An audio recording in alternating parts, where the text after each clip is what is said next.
What is up, YouTube? We're here today. I'm going to show you guys the Dell OptiPlex 780, which, of course, my phone is plugged in, but here you go, Dell OptiPlex 780.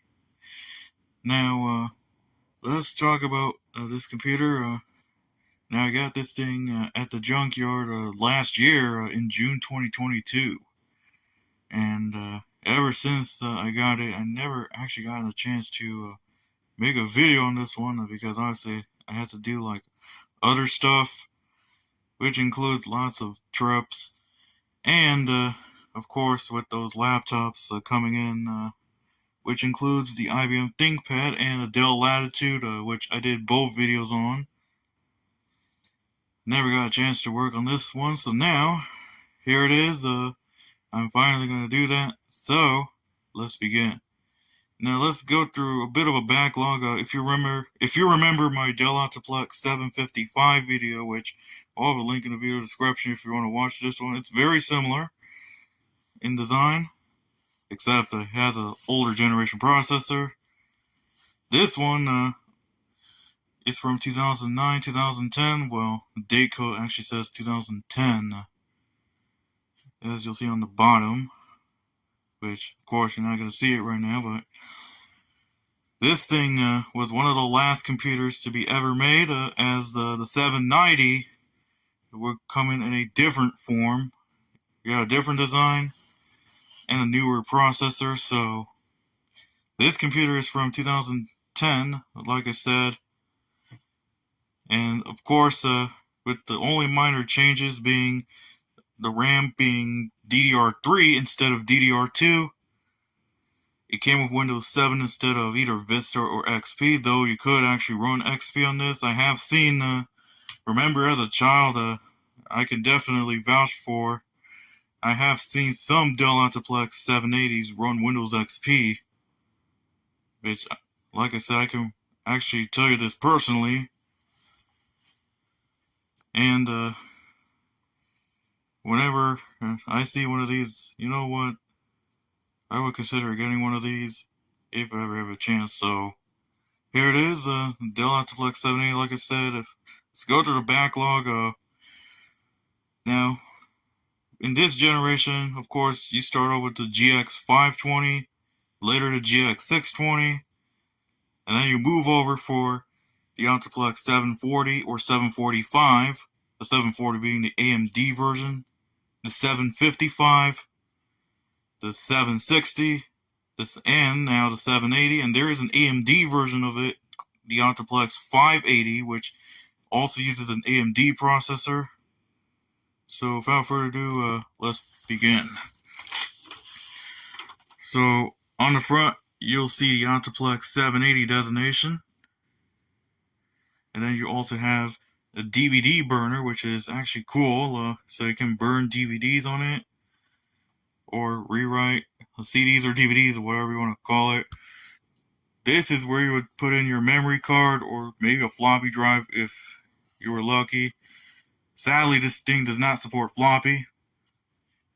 And then right here you will see the headphone and microphone ports, and two USB 2.0 ports, and this is where you get your indicators and diagnostic lights.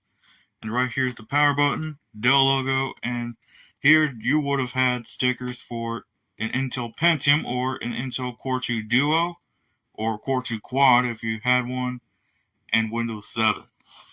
None of these, unfortunately, none of them are in here. So at the side it has the Dell logo, which I'm not going to be able to show much, so I already did.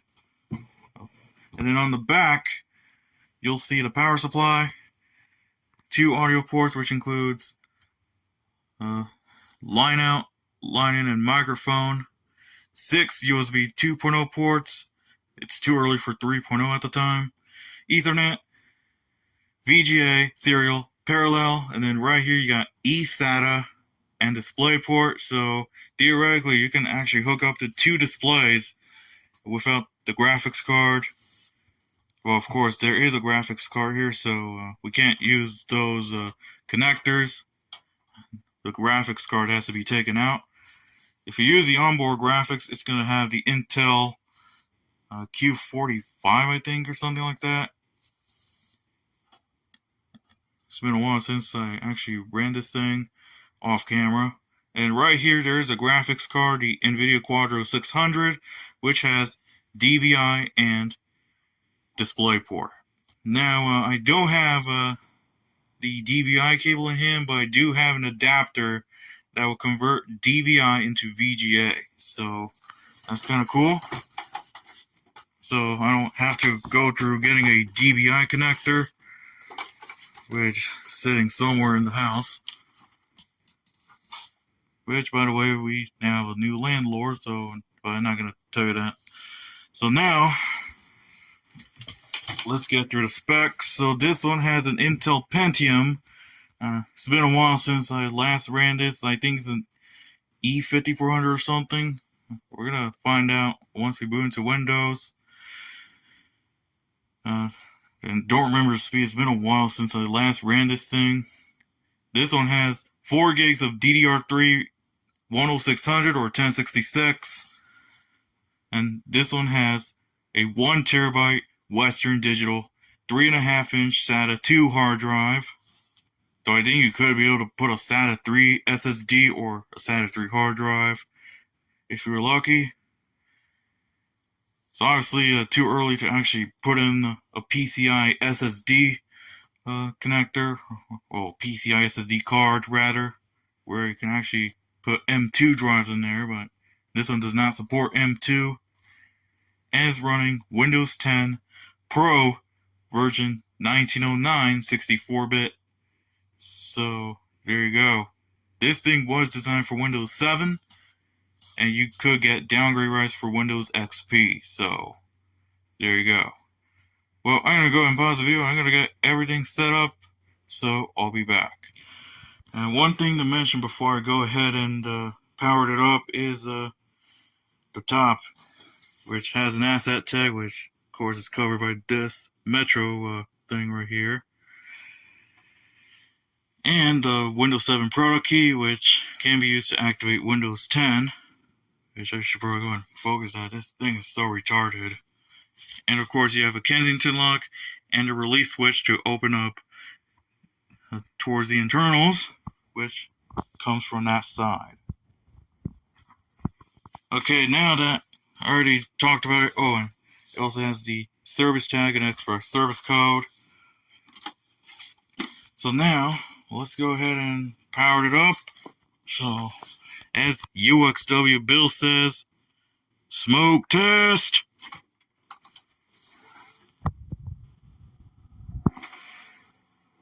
I hit F2.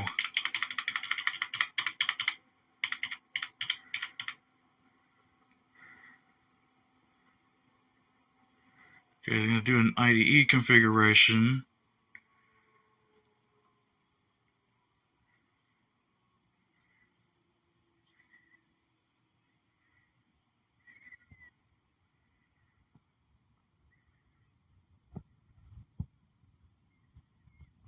Okay. Now we're in the BIOS. And now the mouse does not run. So let's go ahead and try that again.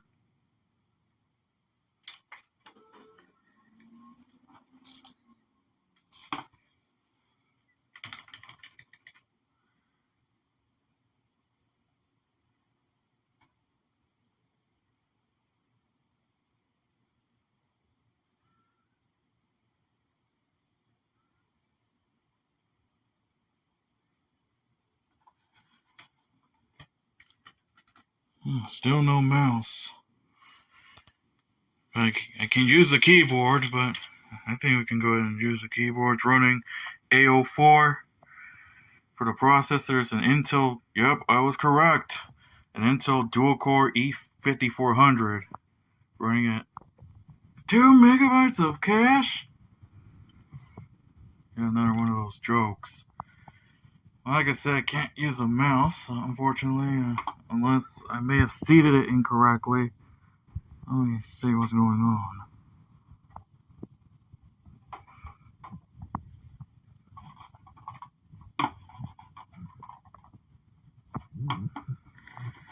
Okay, still no mouse. I got the laser, but day and time I'm gonna go ahead and change that.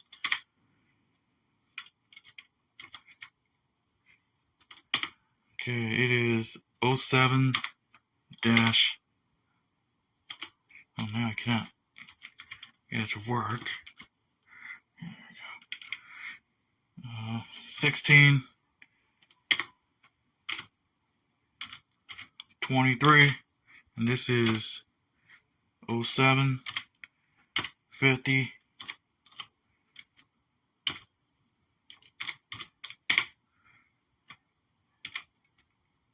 Okay, do it. Well, let me go ahead and do a couple things in the BIOS and see what's going on with the mouse, so I'll be back.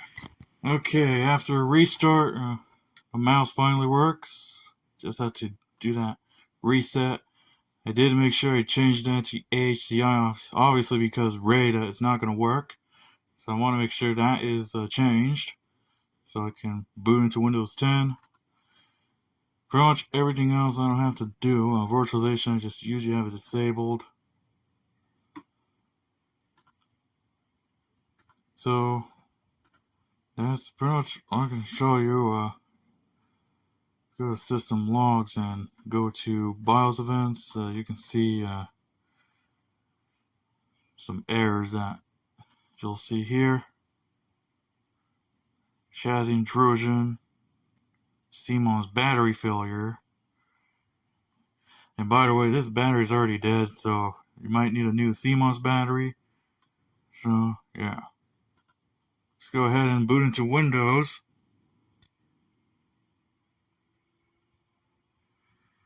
Let's be sure I change that to HDI. And of course, being that the CMOS battery is dead, it's gonna give us an error, but we can hit F1. And that will boot into Windows 10.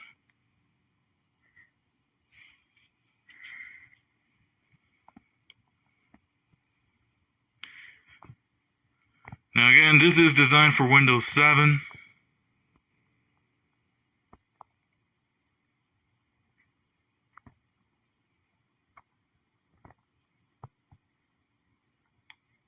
So I should have given you the speed. Now it's going to go ahead and log us in.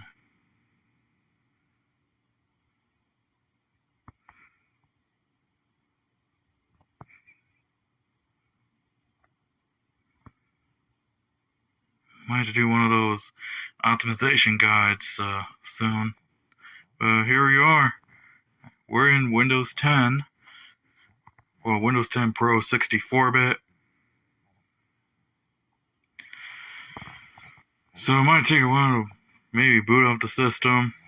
But while I was doing that, I'm going to go ahead and go into Settings, System, About. You can see, like I said, it is the Intel Pentium dual-core E5400 running at 2.7 gigahertz, 4 gigs of DDR3 RAM, 3.87 because of the graphics, I think, because it uses onboard graphics and 64-bit operating system. As you see, Windows 10 1909. So, yeah, I guess it worked out as planned. And let's go ahead and go to display properties because a lot of you will really be interested in those. And if I can get the right click to work, let's go to graphics settings. Actually, no, not graphics settings. Advanced display settings. Display adapter properties. You can see it is the NVIDIA Quadro 600 with 1 gigabyte of dedicated video RAM, sharing the system with 1982, with the total available graphics being 3006. So, yeah, that's pretty much it. So I'm going to run a few programs. Start off with Google Chrome, because pretty much a lot of you would use Google Chrome. Now, when I installed it, it has version 102. So, yeah. Now let's go to Microsoft Edge, which actually replaced the old version of Edge.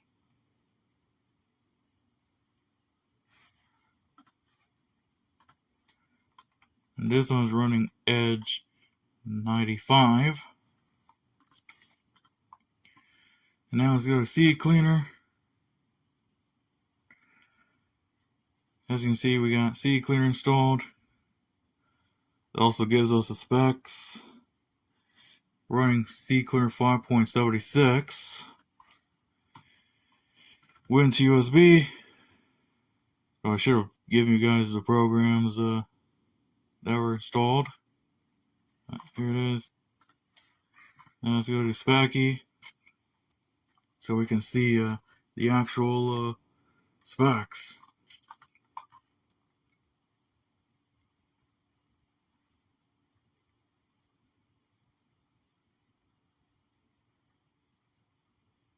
Let's go to the CPU. It is, like I said, the Intel Pentium E5400 with 2 cores and 2 threads. So this is a dual-core, non-hyper-threaded processor based on the Wolfdale codename. So, yeah. For RAM, both slots are using Elpida RAM, and this is, well, it's saying 10700, but this is 667.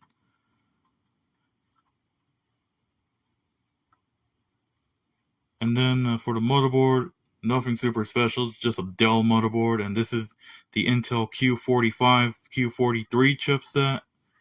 Also the same for graphics. Now for the graphics, like it says, the NVIDIA Quadro 600. No display drivers for the Intel Q45, Q43, which is incompatible, so it may not work, but certain Dell OptiPlex 780s may not get Windows 10 installed, unfortunately. This one actually does support it.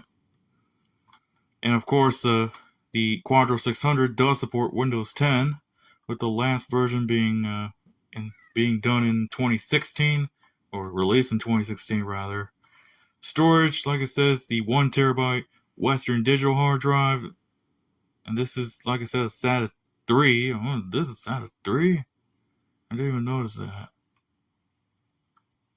Optical drive, this is the PLDS optical drive. That's nothing super special. Audio, it's using high definition audio. I think it's using a sound. I'm not sure this is a SoundMax or something. Maybe a Realtek, but it also has built-in audio for NVIDIA cards, so that's pretty neat. And that is for the display port, if you had one. Peripherals and network, nothing super special. The network, it's using the Intel 82567. So, yeah, that's pretty much it. Let's go to Opera.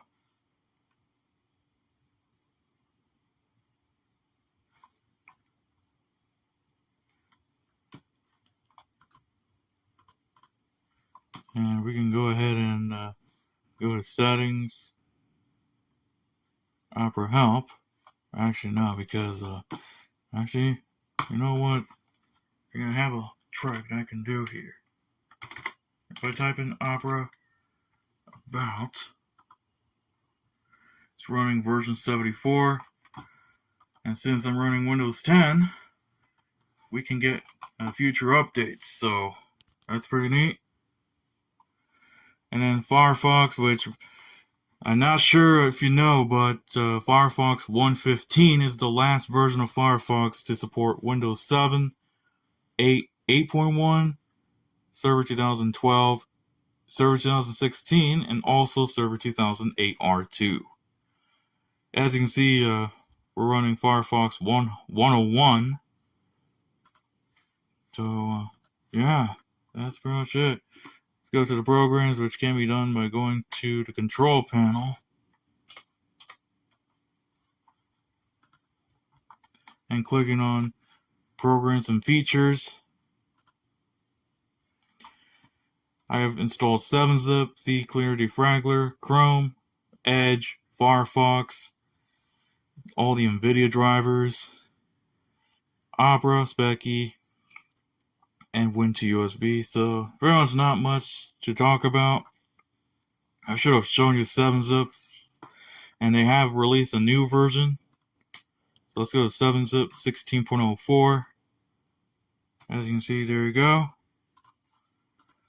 And now, let's go ahead and, since I don't have Office or any other Office suite installed, I'm going to use WordPad. I'm going to type in everyone's favorite, if I can maximize this thing. Trying to do this one-handed. Hello. So I'm going to highlight it, and I'm going to go ahead and increase the size to 72. Bold it, italicize it, underline it, strike through. Maybe do like a exponent function. Maybe change the text color, highlight. So yep, everyone's favorite.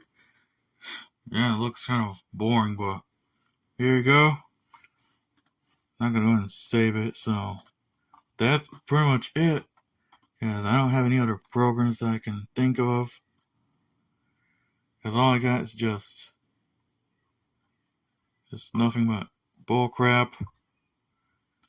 I can show you Paint, which can be done by going to Windows Accessories and going to Paint. Here you go. I can maybe draw something like this. I use a brush.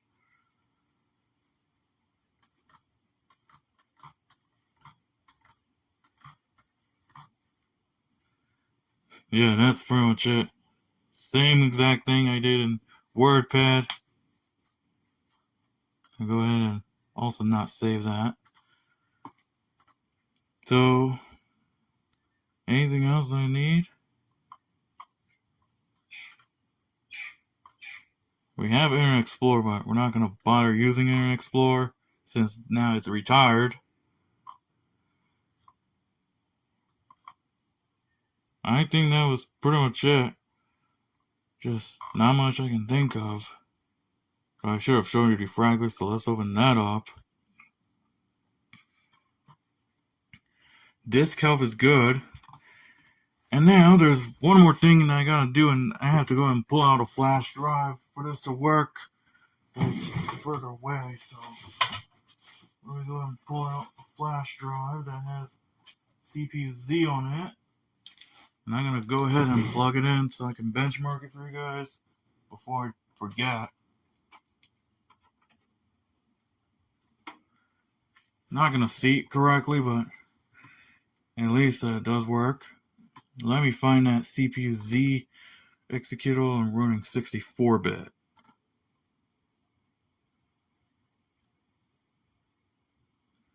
See, as you can see, like I said, Intel Pentium E5400, socket 775, Wolfdale architecture, and this is a 65-watt processor. For cache, pretty much same exact cache you saw in the BIOS. Motherboard, nothing super special. It does have additional slots, so you can go up to 16 gigabytes. I think you can go up to 32 gigs. I think you can go up to 16. For graphics, like I said, the NVIDIA Quadro 600. And now we can go ahead and benchmark this CPU. So let's go ahead and see what results we're getting. Damn, this focusing is so retarded.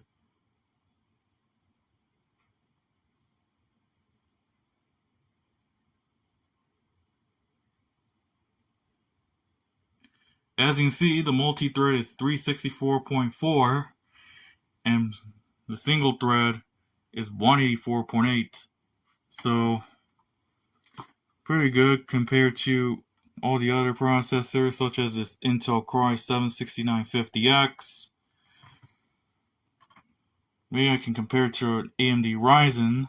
We have 1700.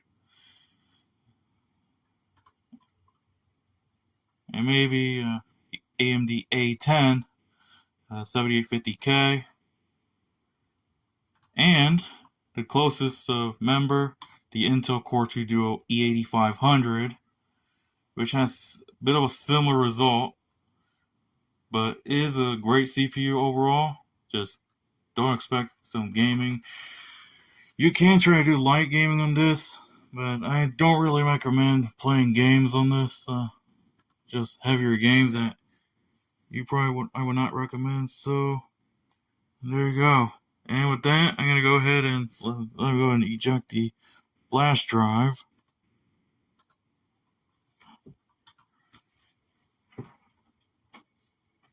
And with that, I'm gonna go ahead and do the conclusion. So in conclusion, is it worth it? If you do manage to actually clear out the replace the CMOS battery, then I could say you could. But other than that, probably not. Because nowadays, these systems are kind of getting vintage at this point. Up to the point where you might not use it anymore. So, these Dell OptiPlexes were like built tanks, as they're made out of magnesium, maybe aluminum, but mostly magnesium, maybe plastic if you go through right here. And I think this system might be good if you were able to change out the CMOS battery, maybe upgrade the graphics card if you have one of those low profile ones. And this is the desktop form factor. There are, like I said, other versions. I think some other versions. We have the mini tower, small form factor, the desktop form factor. But in the ultra small form factor, you get a different design. The ultra small form factor version uses a Series 4 chassis, which I think is kind of strange, being one of the first ones to ever come out. So that's pretty much it for what I can say on this Dell OptiPlex 780. And yes, you could run Windows 10 if you have a compatible graphics card, in which the NVIDIA Quadro 600 definitely does support it. And even has native support, so we'll be able to run this thing without any hitches. So there you go. And with that, I'm going to go ahead and end the video. So thank you guys for watching. Please be sure to hit the subscribe button. Also follow me on Twitter at RubenOperator17. Also follow me on Instagram at Ruben the Transit Fan. Might think about doing a new Threads account soon because Instagram has actually released a new version called Threads, which is basically a Twitter competitor. But we'll see how it goes with Threads. But I'm pretty much not going to use Threads. But we'll see how it goes if I do install the Threads app, which is required. So we'll see. Also, with the support for those using Windows 7, 8, or 8.1, don't even think about it anymore because Firefox has just gotten the final version to ever support these operating systems, along with their server counterparts, and they'll be transitioning to an ESR, or Extended Service Release. So version 1.15 is the final version to support Windows 7 up to 8.1 and their server counterparts. But at least it is running Windows 10, so we'll be able to actually install further. So there you go. Don't expect Windows 11 on this thing because it does not support it. So there you go. So with that, I need to go ahead and end the video now. So I'll see you next time.